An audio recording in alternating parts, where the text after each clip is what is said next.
ਦਰਸ਼ਕੋ ਫਿਰ ਦੁਬਾਰਾ ਤੁਹਾਡਾ ਸਵਾਗਤ ਹੈ ਪ੍ਰੋਗਰਾਮ ਸੱਚੋ ਸੱਚ ਵਿੱਚ। ਜੀ ਡਾਕਟਰ ਸਾਹਿਬ, ਪ੍ਰੋਗਰਾਮ ਦੇ ਅਖੀਰਲੇ ਪਲਾਂ ਵਿੱਚ ਸਾਡੇ ਦਰਸ਼ਕਾਂ ਨੂੰ ਦੱਸੋ ਅੱਜ ਦੇ ਦਿਨ ਦੀ ਸਿੱਖ ਹਿਸਟਰੀ ਐਂਡ ਵਰਲਡ ਹਿਸਟਰੀ ਵਿੱਚ ਕੀ ਅਹਿਮੀਅਤ ਹੈ। ਸਿੱਖ ਹਿਸਟਰੀ ਦੇ ਹਵਾਲੇ ਨਾਲ 1922 ਚ ਜਦੋਂ ਕਿ ਅਕਾਲੀ ਲਹਿਰ ਪੰਜਾਬ ਜਿਹੜੀ ਹੈ ਸ਼ਾਂਤਮਈ ਤਰੀਕੇ ਨਾਲ ਚੱਲ ਰਹੀ ਸੀ, ਔਰ ਦੂਸਰੇ ਪਾਸੇ ਬੇਸ਼ੱਕ ਉਹ BTSP ਪੁਲਿਸ ਹੋਏ ਅੰਮ੍ਰਿਤਸਰ ਦਾ, ਔਰ ਥਾਂ ਥਾਈਂ ਪੁਲਿਸ ਜਿਹੜੀ ਹੈ ਉਹ ਬੜਾ ਜ਼ੁਲਮ ਕਰ ਰਹੀ ਸੀ ਅੰਗਰੇਜ਼ ਅਫਸਰਾਂ ਦੇ ਹੁਕਮਾਂ ਦੇ ਥੱਲੇ। ਤੇ ਫਿਰ ਇੱਕ ਲਹਿਰ ਜਿਹੜੀ ਬੱਬਰ ਅਕਾਲੀ ਲਹਿਰ ਦੇ ਤੌਰ ਤੇ ਜਾਣੀ ਗਈ, ਉਹਨਾਂ ਨੇ ਹਥਿਆਰਬੰਦ ਤਰੀਕੇ ਨਾਲ ਜਿਹੜੇ ਟਾਊਟ ਸੀ, ਟੋਡੀ ਸੀ, ਜ਼ੁਲਮ ਕਰਨ ਵਾਲੇ ਸੀ ਜਾਂ ਉਹਨਾਂ ਦੇ ਸਾਥੀ ਸੀ, ਉਹਨਾਂ ਨੇ ਥਾਂ ਥਾਈਂ ਸਜ਼ਾਵਾਂ ਦੇਣੀਆਂ ਸ਼ੁਰੂ ਕੀਤੀਆਂ। ਔਰ ਇੱਕ ਰਾਫਤਾ ਬਣਾਉਣ ਲਈ ਬੇਸ਼ੱਕ ਉਹਦਾ ਜ਼ਿਆਦਾ ਜ਼ੋਰ ਦੁਆਬੇ 'ਚ ਸੀ, ਹੁਸ਼ਿਆਰਪੁਰ, ਜਲੰਧਰ ਜ਼ਿਲ੍ਹਿਆਂ ਦੇ ਵਿੱਚ, ਔਰ ਅੱਜ ਦੇ ਦਿਨ ਉਹਨਾਂ ਨੇ ਇੱਕ ਅਕਾਲੀ ਅਖਬਾਰ ਵੀ ਕੱਢਿਆ ਜਿਸ ਨੂੰ ਉਹ ਹੱਥੋਂ ਹੱਥ ਪਹੁੰਚਾਉਂਦੇ ਸੀ, ਔਰ ਉਹਦੇ 'ਚ ਉਹਨਾਂ ਦਾ ਹਦਾਇਤਾਂ ਵੀ ਹੁੰਦੀਆਂ ਸੀ ਔਰ ਚੜ੍ਹਦੀ ਕਲਾ ਦੇ ਬੋਲ ਵੀ ਹੁੰਦੇ ਸੀ, ਅਣਖ ਗੈਰਤ ਦੀਆਂ ਕਵਿਤਾਵਾਂ ਵੀ ਸੀ।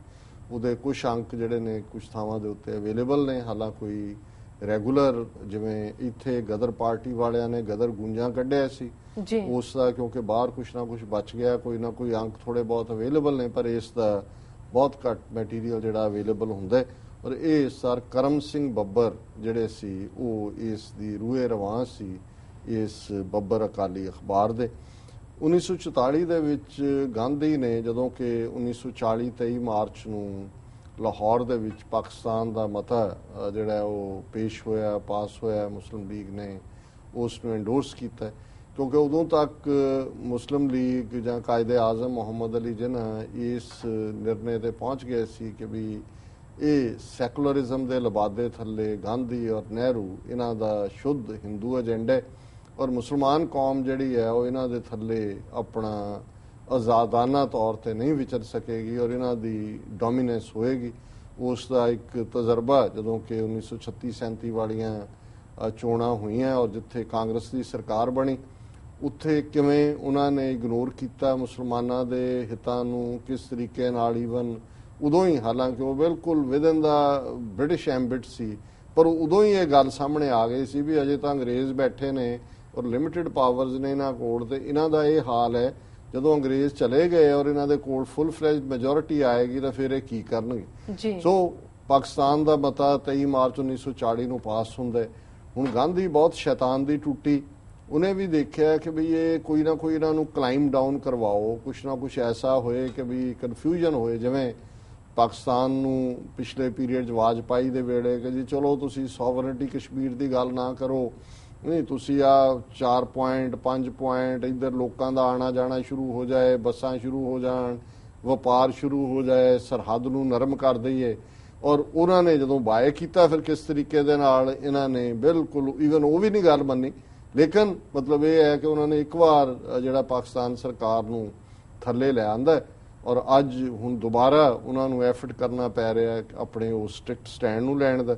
ਸੋ ਇਹ ਉਹਨਾਂ ਨੇ ਰਾਜਗੋਪਾਲਾਚਾਰੀਆ, ਜਿਹਨੂੰ ਕਿ ਰਾਜਾ ਜੀ ਕਹਿੰਦੇ ਸੀ ਔਰ ਬੜਾ ਪ੍ਰਤਿਭਾਸ਼ਾਲੀ ਲੀਡਰ ਸੀ ਉਹ ਕਾਂਗਰਸ ਦਾ, ਨਹਿਰੂ ਤੋਂ ਵੀ ਬ੍ਰਿਲੀਅੰਟ ਸੀ, ਸਾਊਥ ਇੰਡੀਅਨ ਸੀ, ਮਦਰਾਸੀ ਸੀ ਜੀ, ਉਹਨਾਂ ਨੇ ਕਿਹਾ ਕਿ ਵੀ ਤੂੰ ਕੋਈ ਹੱਲ ਲੱਭ।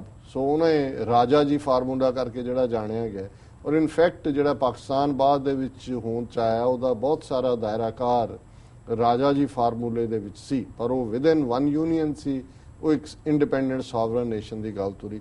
ਸੋ ਅਕਾਲੀ ਲੀਡਰਸ਼ਿਪ, ਹਾਲਾਂਕਿ ਜਦੋਂ ਮੈਂ ਇਹ ਇਤਿਹਾਸ ਦੀਆਂ ਡੇਟਾਂ ਦੇਖਦਾ ਹਾਂ ਕਿ ਜੀ ਅਕਾਲੀਆਂ ਨੇ ਆਲ ਪਾਰਟੀ ਸਿੱਖ ਕਾਨਫਰੰਸ ਸੱਦੀ ਔਰ ਉਹਨਾਂ ਨੇ ਰਾਜਾ ਜੀ ਫਾਰਮੂਲੇ ਨੂੰ ਰਿਜੈਕਟ ਕੀਤਾ, ਨਾਲ ਹੀ ਮੰਗ ਕੀਤੀ ਕਿ ਜੀ ਸਿੱਖ ਸਟੇਟ ਬਣਾਈ ਜਾਏ।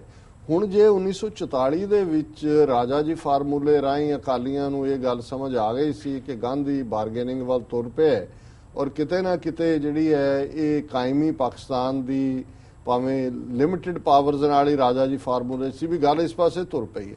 ਹੁਣ 44 ਤੋਂ 47 ਤੱਕ 3 ਸਾਲ ਅਕਾਲੀਆਂ ਦੇ ਕੋਲ ਸੀ ਕਿ ਵੀ ਤੁਸੀਂ ਸਿੱਖ ਸਟੇਟ ਤਾਂ ਮੰਗ ਰਹੇ ਹੋ ਮਤਾ ਕਰਕੇ, ਉਹ ਕਦੇ ਕਾਇਦੇ ਆਜ਼ਮ ਨੇ ਵੀ ਡਿਨਾਈ ਨਹੀਂ ਕੀਤਾ, ਉਹਨਾਂ ਨੇ ਵੀ ਕਿਹਾ ਜੀ ਵੀ ਵਾਕਿਆ ਹੀ ਸਿੱਖ ਇੱਕ ਅੱਡ ਕੌਮ ਹੈ, ਹਿੰਦੂ ਨਹੀਂ ਨੇ ਉਹ, ਲੇਕਿਨ ਤੁਸੀਂ ਦੱਸੋ ਵੀ ਕੀ ਤੁਹਾਡਾ, ਤੁਸੀਂ ਆਪਣਾ ਕੇਸ ਤਾਂ ਤਿਆਰ ਕਰੋ, ਪ੍ਰੋਪਰ ਕੇਸ ਤਿਆਰ ਕਰਕੇ ਅੰਗਰੇਜ਼ਾਂ ਨਾਲ ਪਲੀਡ ਕਰੋ, ਫਿਰ ਬਾਰਗੇਨਿੰਗ ਕਰੋ, ਮੁਸਲਿਮ ਲੀਗ ਨਾਲ ਕਰੋ, ਕਾਂਗਰਸ ਨਾਲ ਵੀ ਕਰਨੀ ਪੈਂਦੀ ਹੈ, ਬਾਰਗੇਨਿੰਗ ਕਰੋ, ਆਪਣਾ ਇੰਟਰਸਟ ਉਹਦੇ ਚੋਂ ਕੱਢੋ। ਜੀ ਬਿਲਕੁਲ। ਤੇ ਹੁਣ 1944 ਚ ਮਤਾ ਕਰ ਰਹੇ ਨੇ ਕਿ ਜੀ ਅਸੀਂ 6 ਸਟੇਟ ਬਣਾਵਾਂਗੇ, ਔਰ ਇਹੀ ਆਰਗੂਮੈਂਟ ਨੂੰ ਕਾਂਗਰਸ ਨੇ ਅਕਾਲੀਆਂ ਨੂੰ ਅੱਗੇ ਲਾ ਕੇ ਬੜੀ ਚਲਾਕੀ ਦੇ ਨਾਲ ਪਾਕਿਸਤਾਨ ਦੀ ਵਿਰੋਧਤਾ ਕਰਾਉਣ ਦੇ ਲਈ ਵਰਤਿਆ। ਇਹ ਵੀ 6 ਸਟੇਟ ਦੀ ਗੱਲ ਉਦੋਂ ਕਰਦੇ ਜਦੋਂ ਪਾਕਿਸਤਾਨ ਦੀ ਮੰਗ ਹੁੰਦੀ ਸੀ, ਔਰ ਉਹਨਾਂ ਦਾ ਇਹ ਸੀ ਕਿ ਜੀ ਅਦਰਵਾਈਜ਼ ਅਨਡਿਵਾਈਡਡ ਰਹੇ ਇੰਡੀਆ, ਜੇ ਪਾਕਿਸਤਾਨ ਬਣਨਾ ਫਿਰ 6 ਸਟੇਟ ਜ਼ਰੂਰ ਬਣੇ।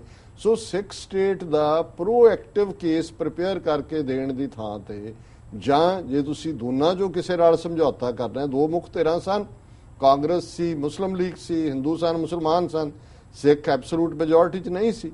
ਸੋ ਤੁਸੀਂ ਈਦਰ ਦੋਨਾਂ ਦੇ ਨਾਲ ਬਾਰਗੇਨਿੰਗ ਕਰ ਸਕਦੇ ਹੋ, ਤੇ ਜਾਂ ਮੇਨ ਜਿਹੜੀ ਧਿਰ ਹੈ ਉਹਨੂੰ ਤੁਸੀਂ ਆਪਣਾ ਕੇਸ ਦਿਓ ਕਿ ਭਾਈ ਤੁਹਾਡਾ ਕਿਵੇਂ ਸੈਪਰੇਟ ਜਿਹੜਾ ਉਹ ਬਣਾਇਆ ਜਾਏ। ਸੋ ਕੁੱਲ ਮਿਲਾ ਕੇ ਇਹ ਵੀ ਜਿਹੜੀ ਹੈ ਇੱਕ ਬਿਲਕੁਲ ਗਦਾਰੀ ਦਾ ਔਰ ਅਹਿਮਕਾਨਾ ਇਹਨਾਂ ਦੀ ਸਾਰੀ ਸੋਚ ਰਹੀ ਹੈ। ਅੱਜ ਦੇ ਦਿਨ ਹੀ, ਬਾਕੀ ਮੈਂ ਇਤਿਹਾਸ ਪਹਿਲਾਂ ਡਿਸਕਸ ਕਰ ਚੁੱਕਾ ਸਿੰਘਾਂ ਦੀ ਸ਼ਹੀਦੀ ਦਾ ਜੀ। ਵਰਲਡ ਹਿਸਟਰੀ ਦੇ ਹਵਾਲੇ ਨਾਲ 1191 ਦੇ ਵਿੱਚ ਕਰੂਸੇਡਰ ਕਿੰਗ ਰਿਚਰਡ ਨੇ 3000 ਮੁਸਲਮਾਨ ਕੈਦੀ ਜਿਹੜੇ ਨੇ ਉਹ ਮਾਰੇ। ਫਿਰ ਇਹ ਉਹੀ ਰਿਚਰਡ ਹੈ ਜਿਹਨੂੰ ਸਲਾਹਦੀਨ ਨੇ ਹਰਾਇਆ, ਔਰ ਜਿਸ ਦੇ ਉੱਤੇ ਇੱਕ ਅੰਗਰੇਜ਼ੀ ਦੀ ਨਜ਼ਮ ਵੀ ਬੜੀ ਪਪੂਲਰ ਹੈ। 1619 ਚ ਪਹਿਲੀ ਵਾਰ ਡੱਚ ਲੋਕਾਂ ਨੇ ਕਾਲੇ ਜਿਹੜੇ ਗੁਲਾਮ ਨੇ ਉਹ ਜੇਮਸਟਾਊਨ ਕਾਲੋਨੀ ਵਰਜੀਨੀਆ ਦੇ ਵਿੱਚ ਲਿਆਂਦੇ। ਜੀ।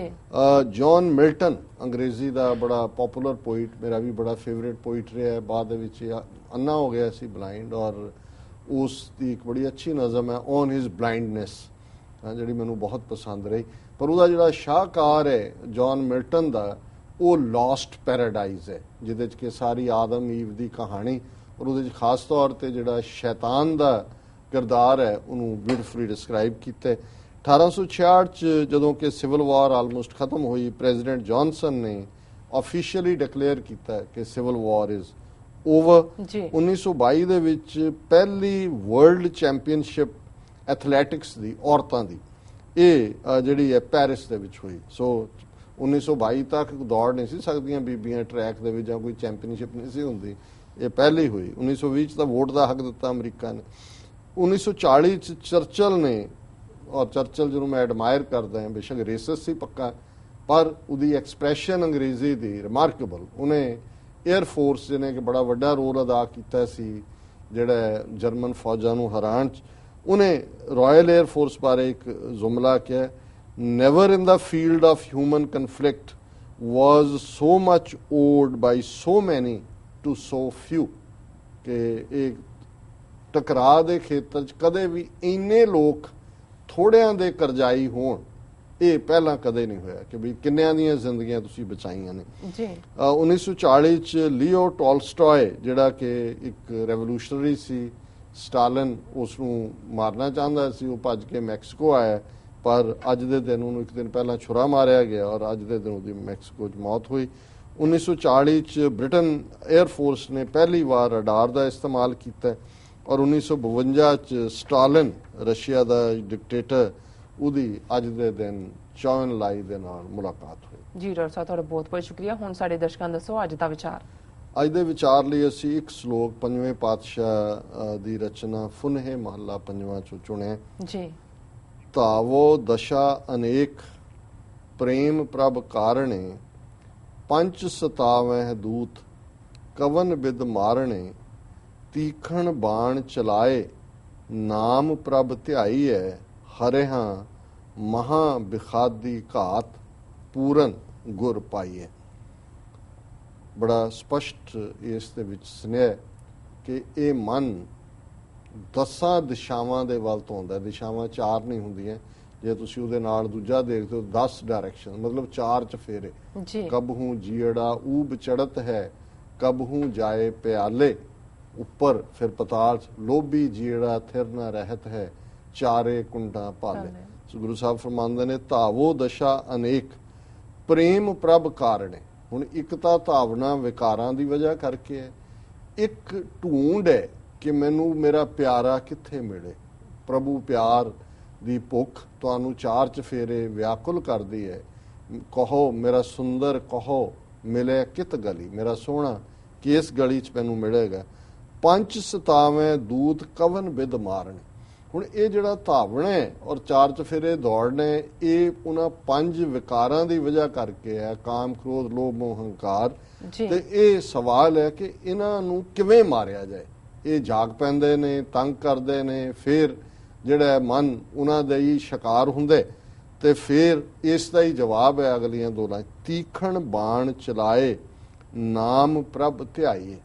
ਕਿ ਜਦੋਂ ਅਸੀਂ ਵਾਹਿਗੁਰੂ ਦੇ ਨਾਮ ਨੂੰ ਯਾਦ ਕਰਦੇ ਹਾਂ ਤੇ ਇਹ ਉਹਨਾਂ ਤਿੱਖੇ ਤੀਰਾਂ ਵਾਂਗ ਹੈ ਕਿ ਵਾਹਿਗੁਰੂ ਦੀ ਯਾਦ ਦੇ ਤਿੱਖੇ ਤੀਰਾਂ ਦੇ ਨਾਲ ਹਰੇ ਹਾਂ ਮਹਾਬਿਖਾਦੀ ਘਾਤ। ਮਹਾਬਿਖਾਦੀ ਹੈ ਕਿ ਬੜੇ ਖਤਰਨਾਕ ਡੇਂਜਰਸ ਐਨਮੀ ਨੂੰ ਘਾਤ ਹੁੰਦਾ ਹੈ ਮਾਰਨਾ। ਕਿ ਇਹ ਜਿਹੜੇ ਵਕਾਰ ਡੇਂਜਰਸ ਐਨਮੀ ਨੇ ਹਰੇ ਹਾਂ ਉਹ ਵਾਹਿਗੁਰੂ, ਇਹ ਮਾਰੇ ਜਾ ਸਕਦੇ ਨੇ ਪੂਰਨ ਗੁਰ ਪਾਈਏ।